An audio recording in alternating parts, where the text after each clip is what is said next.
আজকের এই ভিডিওতে আমরা আলোচনা করব নীলফামারী নিয়ে। এই জেলায় লুকিয়ে আছে অনেক জায়গা এবং অজানা তথ্য যা হয়তো আপনি এর আগে কখনোই শুনেননি। যদি তুমি ভাবো উত্তর বাংলাদেশে শুধু ধানের ক্ষেত আর ঠান্ডা হাওয়া, তাহলে ভুল করছো। আজকের এই ভিডিওতে আমরা নীলফামারীর ফ্যাক্টস, ইতিহাস আর কিছু সুন্দর জায়গা নিয়ে আলোচনা করব। তাহলে শেষ পর্যন্তই সাথেই থাকুন। নীলফামারী বাংলাদেশের উত্তরাঞ্চলের রংপুর বিভাগের একটা জেলা। ঢাকা থেকে দূরত্ব প্রায় ৩৫০ কিলোমিটার।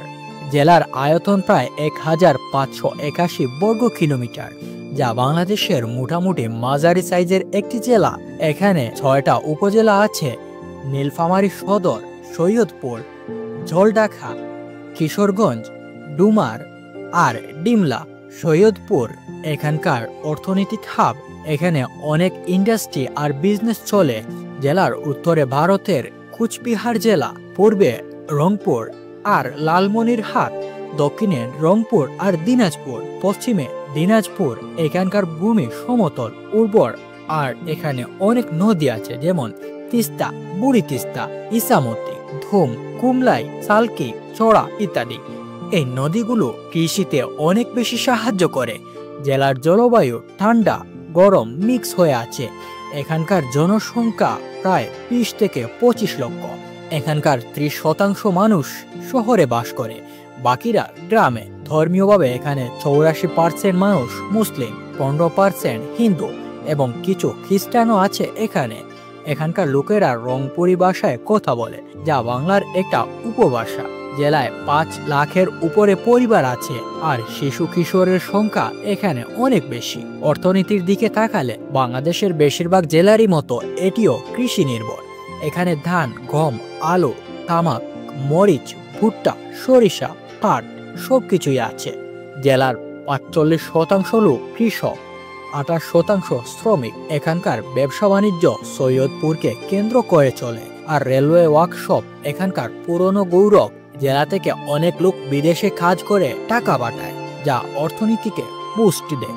নীলফামারী নামটি এসেছে নীলখামারি থেকে। প্রায় ২০০ বছর আগে ব্রিটিশরা এখানে নীল চাষের খামার বানিয়েছিল, কারণ মাটি খুবই উর্বর। কিশোরগঞ্জে অনেক নীলকুঠি ছিল। ১৮৭৫ সালে এটা রংপুরের মহকুমা হয় আর ১৯৮৪ সালে পুরো জেলা।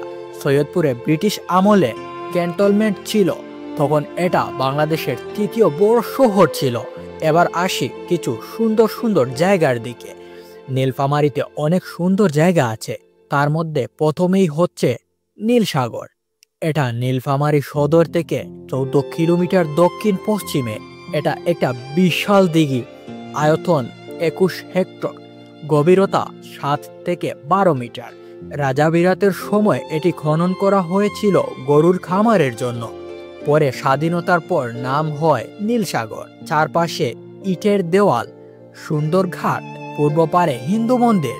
এখানে বৈশাখের পূর্ণিমায় বারুণী স্নান মেলা হয়, হারি কীর্তন, গান বাজে। শীতে অতিথি পাখিরা এখানে আসে। তুমি যদি প্রকৃতি লাভার হও তাহলে এটি মাস্ট। অনেক মানুষই এটি ঘুরতে আসে।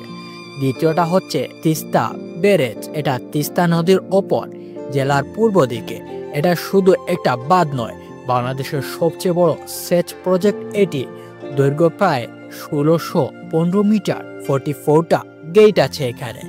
এখান থেকে তিস্তা নদী আর ক্যানেলের ভিউ অসাধারণ, আর দূরে কাঞ্চনজঙ্ঘা পর্বত দেখা যায় পরিষ্কার দিনে। এটা কৃষির জন্য অনেক গুরুত্বপূর্ণ, তবে এটি দেখতে অনেক মানুষ এখানে আসে। তৃতীয় জায়গাটি হচ্ছে চিনি মসজিদ, সৈয়দপুরে। এটা ১৮ শতাব্দীর একটা ঐতিহাসিক মসজিদ। নাম চিনি মসজিদ কারণ দেয়ালে চিনির মতো সাদা টাইলস দিয়ে সাজানো। এটি আসলে চিনি নয়, সুরকির মিক্স, কিন্তু দেখতে চকচকে। ৩টা গম্বুজ আছে আর ভিতরে সুন্দর কারুকাজ। এটা মুঘল আমলের স্থাপত্যের উদাহরণ। টুরিস্টরা এখানে আসে ইতিহাস সম্পর্কে আরো বেশি জানতে। নীলফামারীকে নীলের দেশ বলা হয়, কিন্তু বর্তমানে এখানে নীল চাষ নেই। ধান, আলু প্রধান। নীলফামারী শুধু একটা জেলা নয়, এটা উত্তরের গল্প। আপনি যদি নীলফামারীর হয়ে থাকেন তাহলে অবশ্য জানাবেন জেলাটা কেমন, আরো বিস্তারিত জানাবেন। ভিডিওটি কেমন হয়েছে তাও জানাতে অবশ্য ভুলবেন না। ধন্যবাদ। আসসালামু আলাইকুম।